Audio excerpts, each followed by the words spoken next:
أعوذ بالله من الشيطان الرجيم. بسم الله الرحمن الرحيم. يا أيها الذين آمنوا كونوا قوامين لله شهداء بالقسط ولا يجرمنكم شنآن قوم على ألا تعدلوا اعدلوا هو أقرب للتقوى واتقوا الله إن الله خبير بما تعملون. وعد الله الذين آمنوا وعملوا الصالحات لهم مغفرة وأجر عظيم والذين كفروا وكذبوا بآياتنا أولئك أصحاب الجحيم. آمنت بالله صدق الله العظيم. میرے انتہائی واجب الاحترام قابل صد احترام بزرگوں بھائی اور نوجوان ساتھیوں، آج کے درس میں قرآن مجید فرقان حمید کی سورہ نمبر 5 سورۃ المائدہ کی 3 آیت مبارکہ آیہ نمبر 8، 9 اور 10 شامل ہے۔ اور اس مقام پر اللہ رب العزت نے نہایت اہم حکم ارشاد فرمایا ہے، چونکہ سورۃ المائدہ عمومی طور پر احکام ہی کے اوپر بات کرتی ہے، یہاں پر اہل ایمان سے خطاب فرما کر کے ان کو جو حکم ارشاد کیا جا رہا ہے، سمجھ لیجئے یہ کہ جو اسلام کے جو 5 بنیادی شعبے ہیں جن کے اوپر قرآن مجید بات کرتا ہے، عقائد ہیں، ایمانیات، وہی جو عقائد ہیں، عقائد و ایمانیات پہلا شعبہ ہے، عبادت دوسرا ہے، اخلاقیات تیسرا ہے، معاشرت چوتھا ہے، معاملات 5واں ہے۔ ان 5 شعبوں کے اندر سب سے جو بنیادی جو تقاضا ہے دین اسلام کا، وہ ہے عدل اور انصاف، کہ اگر ایک شخص چاہے یہ سارے چیزیں اپنی طرف سے اچھی کرنے کی کوشش کرے، لیکن قسط، عدل اور انصاف نہیں ہے، تو یقیناً وہ ان 5 کے تقاضوں پر صحیح طریقے سے عمل نہیں کر رہا، وہ شخص کہیں نہ کہیں غلطی کے اوپر ہے۔ اس لیے یہ اہم حکم اس جگہ پر ارشاد فرمایا جا رہا ہے، اور انداز وہی ہے جو پہلے جتنے احکام گزرے ہیں، جس طرح وہاں پر انداز اختیار کیا گیا، یا ایھا الذین آمنوا، سورہ شروع ہوئی تو یا ایھا الذین آمنوا اوفوا بالعقود ہے، دوسرے رکوع کا آغاز ہوا ہے یا ایھا الذین آمنوا اذا قمتم الی الصلاۃ ہے، پھر یہاں پر یا ایھا الذین آمنوا کونوا قوامین ہے۔ علامہ قرطبی رحمہ اللہ یہ فرماتے ہیں، گویا کہ یہ فرما دیا کہ انصاف پر وہی شخص قائم ہوگا صحیح معنی میں، یا اللہ کا حکم سمجھ کر وہ شخص قائم ہوگا کہ جس کے اندر ایمان موجود ہے۔ جس شخص میں ایمان نہیں نا، تو وہ انصاف پہ کھڑا بھی نہیں ہو سکتا۔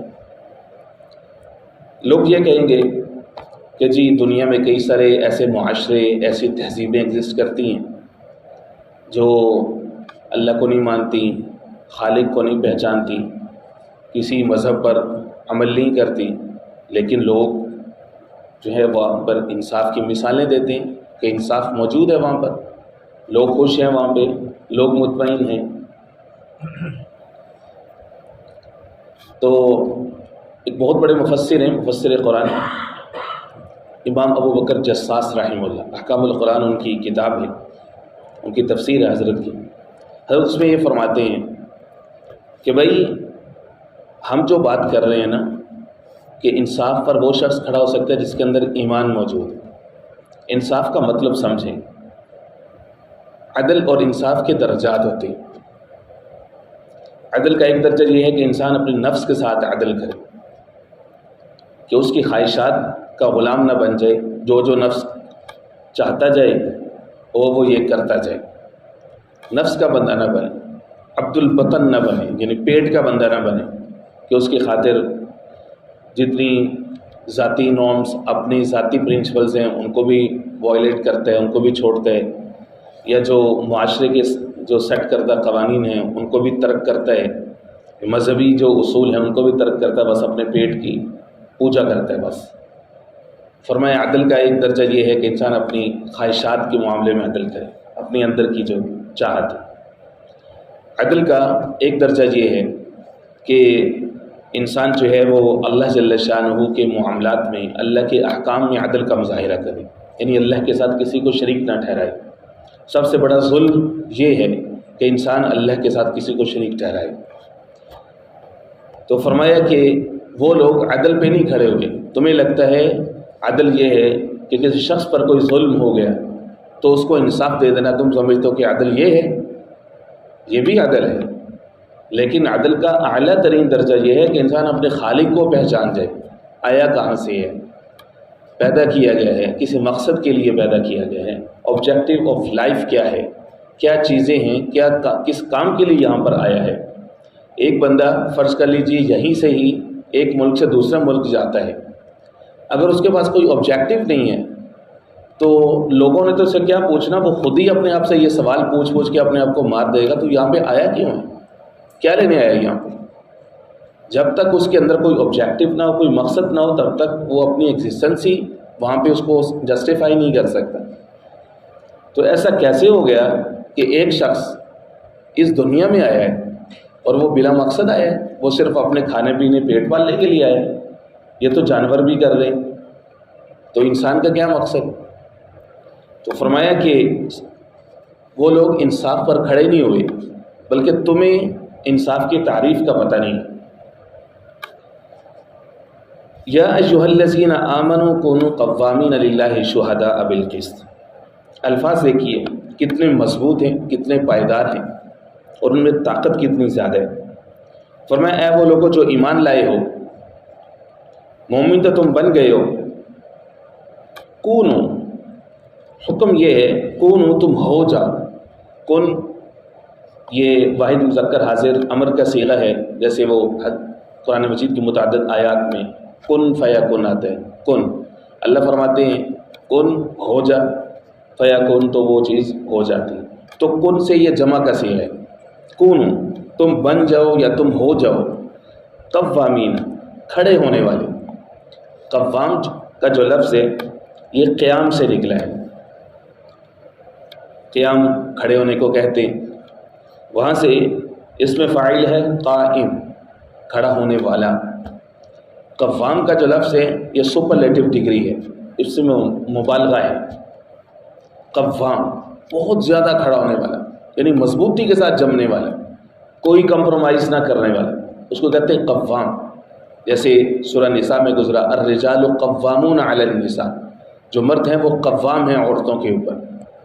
ساری دنیا نے زور لگا لیا ویمن امپاورمنٹ کے نام پر کہ عورت کو فلانے حقوق بھی دے دو، عورت کو فلانے حقوق بھی دے دو، لیکن چونکہ فطرت کے خلاف چلے، عورت کی جو ڈومین نہیں تھی اس میں بھی اس کو لا کر کے کھڑا کرنے کی کوشش کی کہ اس میں بھی تیرے حقوق ہے، اس کو صحیح راستے سے گمراہ کرنے کی کوشش کی۔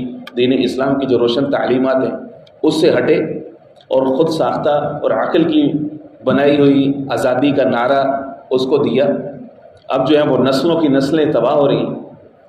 عورت کو آزادی کیا دینی تھی، اس کو کھلونا بنا دیے، خواہشات کا غلام بنا دیے۔ یہ آزادی تو نہیں ہے، یہ تو غلامی ہے کہ جو دل میں آئے وہ کرو، یہ آزادی نہیں۔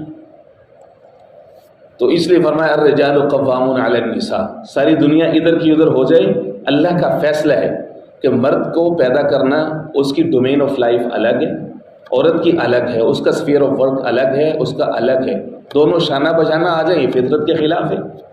ہاں، دونوں ایک طریقے کے مطابق چلیں گے۔ اللہ رب العزت نے وہ میتھڈ دی ہے، مرد نے کیسے چلنا ہے، عورت نے کیسے چلنا ہے، اس کے لحاظ سے قوامون علی النساء۔ یہاں پر فرمایا قوامین للہ شہداء بالقسط، کھڑے ہو جاؤ، مضبوطی کے ساتھ جم جاؤ، للہ، اللہ کے لیے، شہداء بالقسط، گواہی دینے والے بنو، بالقسط، انصاف کے مطابق۔ قسط، انصاف۔ قرآن مجید کے اندر انصاف کے لیے مختلف الفاظ موجود ہیں۔ عدل کا لفظ بھی آپ سنتے ہیں، انصاف کا لفظ بھی آپ سنتے ہیں، یہاں پر قسط کا لفظ بھی ہے۔ عدل کہتے ہیں کسی چیز کو فزیکلی برابر بانٹنا، انصاف کہتے ہیں نصف نصف کرنا. قسط جو ہے یہ ایک جامع اصطلاح ہے، چاہے معنوی اعتبار سے، چاہے ظاہری اعتبار سے، کسی بھی اعتبار سے جس کا جو حق ہے، جس کا جو مقام و مرتبہ ہے، اس کو اس کے مطابق دینا یا اس کو اس کے مطابق اتارنا. اگر ایک شخص کسی رسپیکٹ کا، کسی آنر کا مستحق ہے، اس کو وہ چیز اس کو دینا، اس کی وہ عزت، اس کا وہ معاشرتی وقار وہ اس کو دینا کہ اس کا سوسائٹی کے اندر کنٹریبیوشن زیادہ ہے، اس کی خدمات زیادہ ہے، اس لحاظ سے اس کا مقام، اس کا مرتبہ طے کرنا، یہ بھی عدل ہے. فرمایا کہ لوگوں کو انزل الناس منازل، لوگوں کو ان کے مراتب کے اوپر اتارو. جس شخص کا جو مرتبہ ہے، جس نے جتنی محنت کی ہے، اس کا جو معاشرتی تحفظ یا وقار اس کا حق بنتا ہے اس کو دو، یہ عدل ہے. قسط اسی طرح سے جامع اصطلاح ہے، اس کے اندر عدل کی ساری صورتیں بھی اسی کے اندر موجود ہیں. معنوی اعتبار سے جو عدل کی صورتیں ہیں وہ بھی، ظاہری اعتبار سے جو صورتیں ہیں وہ بھی، ہر اعتبار سے فرمایا بالقسط شہداء بالقسط. اب اگر ہم اس کے ساتھ سورہ نساء کی آیت نمبر 135 میں لا لیں، 5ویں پارے کے آخر میں گزری ہے آیت نمبر 135، تقریباً یہی الفاظ ہیں. میں آپ کے سامنے رکھ دیتا ہوں. یا ایھا الذین آمنوا، اے ایمان والو، کونوا قوامین بالقسط شہداء للہ. اے ایمان والو، کھڑے ہو جاؤ تم انصاف کے ساتھ گواہی دینے والے اللہ کے لیے. یہ ہے آیت نمبر 135 سورہ نساء، سورہ نمبر 4. یہاں پر سورہ مائدہ نمبر 8، یا ایھا الذین آمنوا کونوا قوامین للہ شہداء بالقسط. اے ایمان والو، کھڑے ہو جاؤ تم اللہ کے لیے گواہی دینے والے انصاف کے ساتھ. دو الفاظ کی تبدیلی ہے، یعنی اس کو آگے پیچھے کیا گیا. وہاں پر ہے قوامین بالقسط، انصاف کے ساتھ کھڑے ہو جاؤ اور گواہی دو اللہ کے لیے. یہاں پر ہے کھڑے ہو جاؤ اللہ کے لیے، گواہی دو انصاف کے ساتھ. امام جساس رحمہ اللہ فرماتے ہیں کہ اس کے اندر حکمت ہے. وہاں پر قسط کی جگہ پہ لفظ اللہ ہے، اور یہاں پر اللہ کی جگہ پہ لفظ قسط ہے. اور وہاں پر عدل ہے، یہاں پر شہادت ہے کہ گواہی کے لیے کھڑے ہو جاؤ. فرمایا کہ اس کے اندر حکمت یہ ہے کہ انسان کو جو چیزیں انصاف سے روکتی ہیں، عدل کرنے سے روکتی ہیں، وہ دو ہوتی ہیں، دو طرح کی ہوتی ہیں. پہلی کیٹیگری میں آتی ہیں ذاتی خواہشات، یعنی سیلف، اپنی ذات، کہ اس کو پروٹیکٹ کرنے کے لیے یا اپنی ذاتی خواہش پوری کرنے کے لیے یا اپنی ذاتی کوئی چیز پوری کرنے کے لیے انسان انصاف کے راستے سے ہٹ جاتا ہے. یا اپنے عزیز رشتہ دار ہیں، والدین ہیں، تو ان کے تحفظ کے لیے انسان انصاف کے راستے سے ہٹتے ہیں. دوسری صورت یہ ہوتی ہے کہ انسان محض کسی کی دشمنی میں، بغض و عداوت میں، کسی قوم کو یا گروپ آف پیپل کو نقصان پہنچانے کے لیے یا ان کو غلط ثابت کرنے کے لیے کوئی انسان انصاف کے راستے سے ہٹتے ہیں. تو اللہ رب العزت نے ان دونوں صورتوں کو یہاں پر بیان فرمایا. آیت نمبر 135 سورہ مائدہ کے اندر جو پہلی صورت ہے اس کا بیان ہے کہ اس لیے وہاں پر فرمایا یا ایھا الذین آمنوا کونوا قوامین بالقسط شہداء للہ ولو علی انفسکم او الوالدین والاقربین، کہ اللہ کے لیے تم گواہی دو، انصاف کے ساتھ کھڑے ہو جاؤ، اگرچہ اس کا نتیجہ تمہارے اپنے خلاف کیوں نہ جا رہا ہو، یعنی تمہیں اپنی غلطی کیوں نہ تسلیم کرنی پڑے. ابھی والدین، تمہیں لگے گا کہ تم نے غلطی تسلیم کر لی تو تمہیں شرمندگی کا سامنا کرنا پڑے گا، تو وہ چیز تمہیں پروٹیکٹ کرنے کے لیے ایک فال آنر، تم جھوٹ کے ساتھ کھڑے ہو. ابھی والدین، یا تمہارے والدین کے خلاف اس کا نتیجہ جا رہا ہے، ان کی چاہت کے خلاف. والاقربین، بہت بڑے الفاظ ہیں، آسان نہیں ہے ان الفاظ کو ہضم کرنا، کہ اگرچہ اس کا نتیجہ تمہارے والدین یا قریبی رشتہ داروں کے خلاف کیوں نہ جا رہا ہو. یہاں پر عدل کی جو اعلیٰ ترین صورت ہے نا، کہ اللہ کے ساتھ کسی کو شریک نہ ٹھہرانا، اس کو ملا لیجیے. یہاں پہ سورہ لقمان کے اندر بھی موجود ہے، سورہ عنکبوت کے اندر بھی موجود ہے، جس میں اللہ فرماتے ہیں وَإِن جَاهَدَاكَ عَلَىٰ أَن تُشْرِكَ بِمَا لَيْسَ لَكَ بِهِ عِلْمٌ فَلَا تُطِعْهُمَا، کہ اگر تمہارے والدین تمہیں مجبور کریں، تم سے یہ چاہیں کہ تم اللہ کے ساتھ کسی کو شریک ٹھہراؤ، تو فرمایا کہ فلا تطیعہما، ان کی اطاعت نہ کرنا اس معاملے میں. حالانکہ جس بھی جگہ پر اللہ رب العزت نے حقوق العباد کی فہرست بیان فرمائی ہے، سورہ نساء میں وَاعْبُدُوا اللَّهَ وَلَا تُشْرِكُوا بِهِ شَيْئًا وَبِالْوَالِدَيْنِ إِحْسَانًا پر نمبر 5 کے شروع میں فہرست بیان فرمائی ہے حقوق کی، وہاں پر اللہ کے بعد والدین کے حق کو رکھا ہے. آپ جو ہے وہ سورہ انعام ہے، سورہ نمبر 6 آیت نمبر 151 152 153، وہاں پر احکام عشرہ 10 طرح کے حقوق کی فہرست بیان فرمائی ہے.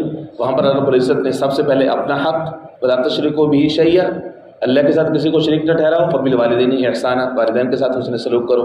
یہاں پر پھر اپنے حق کے بعد امیڈیٹلی سب سے پہلے والدین کے حق کو رکھا ہے.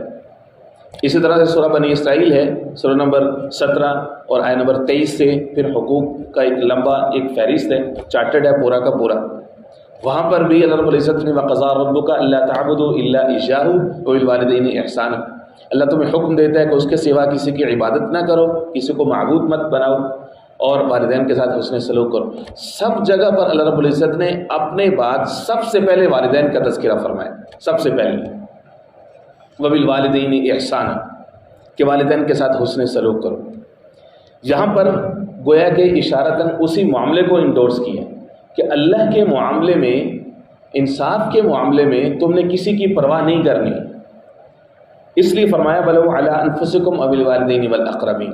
تو پہلی چیز جو انصاف سے منع کرتی ہے اس کا تذکرہ یہ سورہ نساء کی آیت نمبر 135 کے اندر فرما دیا، وَلَوْ عَلَىٰ أَنفُسِكُمْ أَوِ الْوَالِدَيْنِ وَالْأَقْرَبِينَ. اور یہاں پر آیت نمبر 8 کے اندر جب انصاف کا حکم دیا تو یہاں پر دوسری صورت بیان فرما رہے ہیں، وَلَا يَجْرِمَنَّكُمْ شَنَآنُ قَوْمٍ عَلَىٰ أَلَّا تَعْدِلُوا، اور تمہیں مجبور نہ کر دے، شنآن قوم، تمہیں تیار نہ کرے، ابھارے نہیں، شنآن قوم کسی قوم کی یا کچھ لوگوں کی دشمنی، علی اللہ تعدلوا اس بات پر تیار نہ کر دے، اللہ تعدلوا کہ تم انصاف نہ کر سکو. یہ بھی اپنی ساتھ میں ایک بہت بڑی ایک پیشگی تنبیہ ہے کہ انسان جو ہے وہ اپنی قوم کی خاطر یا کسی دوسرے قوم کی دشمنی کو مول لے کر کے انصاف جو ہے وہ انصاف کے راستے سے ہٹ جاتے ہیں. یہ دین اسلام کی روشن تعلیمات ہیں کہ دنیا اس کی مثال لانے سے قاصر ہے کہ کافر کا کفر تمہیں اس بات پر تیار نہ کرے کہ تم اس کو انصاف نہ دو. کافر ہے، مشرک ہے، اللہ کا باغی ہے، اور دوسری طرف مسلمان ہے، مومن ہے، لہذا فیصلہ اس کے حق میں کر دو گے کیا؟ سیاست مدنیہ کیا ہے؟ حضور پاک علیہ السلام نے کس طرح کے افراد تیار کیے؟ عدالت کے اندر فیصلہ جاتے ہیں، ایک طرف شیر خدا ہیں جناب سیدنا علی المرتضیٰ شیر خدا رضی اللہ تعالیٰ، دوسری طرف یہودی ہے. قرآن یہ کہتا ہے یہودی تمہارے بدترین دشمن ہیں، اس سے بڑی شہادت کیا ہوگی؟ اور جناب سیدنا علی المرتضیٰ مدعی ہیں، جو پوچھا جاتا ہے کہ ہاں جی گواہ لے کر کے آئیں، میرا بیٹا گواہی دے گا. جج کہتا ہے نہیں، اپنا ذاتی رشتہ دار تو مقدمے میں گواہ نہیں ہو سکتا، وہ تو آپ کے حق میں، اس کے اوپر آپ کا انفلوئنس ہے، آپ کے حق میں بولے گا، یہ گواہی معتبر نہیں ہے، گواہ کے اوپر جرا ہو گئی. نہیں، میرا غلام گواہی دے گا. میں کہا نہیں، غلام بھی آپ کی تابع داری میں، آپ کے انفلوئنس میں، اس کی گواہی ہم آپ کے حق میں کیسے مان لیں؟ اس کے علاوہ کوئی اور گواہ ہے؟ نہیں ہے. اور میں جاؤ پھر یہ زیرہ اس کی ہے، یہودی کی ہے. عدالت سے نکلتے ہی وہ فوری طور پر دین اسلام کی ٹھنڈی چھاؤں میں داخل ہو جاتے کہ ایسا روشن دین ہے، ایسا بہترین دین ہے، ایسی تعلیمات دیتا ہے، ایسے افراد تیار کرتے ہیں. عدل کے معاملے میں اتنا اسٹرکٹ ہے، یہ کوئی کمپرومائز ہی نہیں ہے. کیا یہ نیشن کے فالس پرائڈ کو سیو کرنے کے لیے جھوٹ کے ساتھ کھڑے ہو جاؤ گے تم؟ حدیث پاک کے اندر آتے ہیں کہ جو شخص اپنی قوم کی خاطر جھوٹ کے اوپر کھڑا ہو گیا تو اس کی مثال ایسے ہے کہ کل ابلی، جیسے کہ ایک اونٹ ہو اور وہ کسی کنویں کے اندر گر رہا ہو اور کوئی شخص اس کی دم پکڑے، اس کی دم پکڑے گا تو کیا ہوگا؟ کیا اس کو کھینچ سکتا ہے انسان واپس؟ اونٹ کو نہیں کھینچ سکتا. نتیجہ یہ ہے کہ وہ خود بھی اس میں گر پڑا. تو اونٹ کی مثال اس پوری قوم کی ہے جو جہنم کے کنویں میں گر رہی ہے کسی جھوٹ کی وجہ سے، یا رانگ آئیڈیالوجی کی وجہ سے، یا شرک کی وجہ سے. اور یہ شخص جو ہے اس لیے کہ میری قوم کا چونکہ وقار اس میں پوری دنیا میں جو ہے اس کا ایک نام ہوگا، ہر معاملے میں جو ہے میرے ملک کا نام آنا چاہیے، یہ چاہے وہ کاز کیسا بھی ہو، شریعت اس کی اجازت دیتی ہے، اللہ اور اس کے رسول کی مخالفت ہی کیوں نہ مول لینی پڑے، لیکن یہ ہے کہ ملک کا نام اونچا ہونا چاہیے۔ فالس پرائڈ کے لیے کھڑے ہو جاتے ہیں۔ فرمایا کہ یہ ظلم ہے، بہت بڑا ظلم ہے، پوری قوم جھوٹ کے ساتھ کھڑی ہوئی ہے، جہنم میں گر رہی ہے گڑھے کے اندر، اور یہ شخص بھی اسی طرح سے، جس کو علامہ اقبال رحمہ اللہ نے فرمایا کہ ان تازہ خداؤں میں بڑا سب سے وطن ہے۔ بہت بڑی بات حضرت نے فرمائی ہے۔ فرمایا کہ قوامین للہ شہداء بالقسط، اللہ کے لیے کھڑے ہو جاؤ اور انصاف کے مطابق گواہی دو۔ اور مفسرین اکرام رحمہ اللہ فرماتے ہیں یہاں پہ جو شہادت کا حکم دیا جا رہا ہے کہ تم اللہ کے لیے گواہی دو۔ سورہ بقرہ کے اندر فرمایا ولا تکتموا الشہادہ، شہادت کو چھپاؤ نہیں، گواہی کو چھپاؤ نہیں۔ جس طرح جھوٹی گواہی دینا جرم ہے، اس طرح کتمان شہادت بھی جرم ہے۔ وہیں پر فرمایا رب العزت کو پتہ تھا کہ معاشرے کے اندر یہ چیز ہوگی، گواہ جو ہے وہ محفوظ نہیں۔ جو شخص گواہی دیتا ہے کسی معاملے میں وہ خود مصیبت میں پڑ جاتا ہے، نہ کرتا گناہوں کی سزا اس کو ملنا شروع ہو جاتی ہے۔ کبھی پولیس کے پھیرے ہیں، کبھی عدالت کے چکر ہیں، بار بار اس کو بلایا جاتا ہے، کبھی اس کے اوپر جرا ہے، اس کی ذات کے اوپر جرا ہے، اس بیچارے کو تو مصیبت پڑے گی۔ شریف آدمی کو اپنے بیوی بچوں کے لیے رزق کمانے نکلا تھا، وہ انسیڈنٹ اس کے سامنے ہو گیا تو وہ شریف آدمی تو بھاگے گا وہاں سے، اپنی نسلوں کو بھی منع کرے گا کبھی کسی معاملے میں گواہ نہ بننا، اور نتیجہ کیا ہوگا؟ کسی دن اس کو مار دیا جائے گا، فقط اس وجہ سے کہ وہ حق کے ساتھ گواہی دینے والے۔ سورہ بقرہ میں اللہ نے فرمایا ولا یصار کاتب ولا شہید، اگر تم عدل کا معاشرہ اور نظام قائم کرنا چاہتے ہو تو کاتب گواہی لکھنے والا اور گواہی دینے والا، ان کی پروٹیکشن کو یقینی بناؤ۔ اگر یہ دو طبقات، کلیریکل سٹاف اور گواہی دینے والے لوگ، اگر ان کا تحفظ نہیں ہوگا تو اس معاشرے کے اندر کبھی انصاف نہیں ہو سکتا۔ نتیجہ دیکھ لیجیے، قرآن مجید ایور گرین بک ہے، تا قیامت آنے والی معاملات کے اندر ہر چیز کے بارے میں رہنمائی کرتے ہیں، کسی کے احتیاج کی ضرورت ہی نہیں ہے، ہر چیز کا حل موجود ہے۔ قرآن مجید نے بنیاد کو پکڑا ہے کہ کاتب اور شہید کو محفوظ بناؤ۔ اگر تم چاہتے ہو کہ تمہارے معاشرے کے اندر انصاف ہو سکے، انصاف سے تمہارا معاشرہ بھر سکے، الملک یدوم بالکفر ولا یدوم بالظلم، فرمایا کہ کوئی بھی ملک یا ریاست ہے وہ کفر کے ساتھ تو باقی رہ سکتی ہے لیکن ظلم کے ساتھ باقی نہیں رہ سکتی۔ لوگوں کے اگر جو فنڈامنٹل رائٹس ہیں وہ نہیں ہے، وہ پروٹیکٹڈ نہیں ہے، پیس آف مائنڈ نہیں ہے، ان کا معاش محفوظ نہیں ہے، تو فرمایا کہ وہ کیوں رہیں گے؟ چاہے تم جتنا مرضی ان کو کلمہ جتنا مرضی تجوید کے ساتھ ان کو پڑھا دو، لا الہ الا اللہ محمد الرسول اللہ، جب تک اس کے تقاضوں پر عمل نہیں کرو گے، لوگوں کو نہیں بتاؤ گے، بچوں کو تربیت نہیں دو گے کہ بچپن سے تم نے انصاف کا معاملہ کرنا، اللہ کے معاملے میں عدل، اپنے نفس کے معاملے میں عدل، معاشرتی معاملات میں عدل، جب تک تمہاری نئی نسل انصاف کے اوپر کھڑی نہیں ہوگی، اس کو انصاف کے تقاضوں کا پتہ نہیں ہوگا، تم کبھی امن نہیں پا سکتے۔ اس لیے لفظ اتنا مضبوط استعمال فرما، قوامین، قوام، عدل کے اوپر کھڑے ہو جاؤ، اللہ کے لیے گواہی دینے والے بن جاؤ۔ اور مفسرین نے اس کے اندر یہ نقطہ بیان فرمایا کہ یہ جو حق انتخاب کا استعمال کرتا ہے ہر شخص انتخابات کے موقع پر، ووٹ، فرمایا کہ یہ شہادت ہے۔ جو شخص اپنے حق کی استعمال کر رہا ہے دراصل وہ گواہی دے رہے ہیں کہ ہاں یہ شخص ہماری نمائندگی کرنے کا اہل ہے۔ اگر کسی شخص نے اس معاملے میں اپنے ذاتی مفاد کو مقدم رکھا کہ اس کو کوئی فائدہ پہنچ گیا، یہاں پر لوگ کیا کرتے ہیں، آٹے کا توڑا لے کر کے ووٹ دے دیا، کچھ چار چیزیں لے کر کے ووٹ دے دیا، کوئی ذاتی معاملے کو سامنے رکھ کر کے ووٹ دیا۔ اجتماعی معاملہ، مسلمانوں کا معاشرتی معاملہ، فلاح کس میں ہے؟ کیا اس شخص کے اندر یہ سوجھ بوجھ موجود ہے کہ معاشرتی عدل کس کو کہتے ہیں، لوگوں کے حقوق کیا ہیں، قرآن و سنت نے کون سے حقوق دیے ہیں، اللہ کا حق کیا ہے؟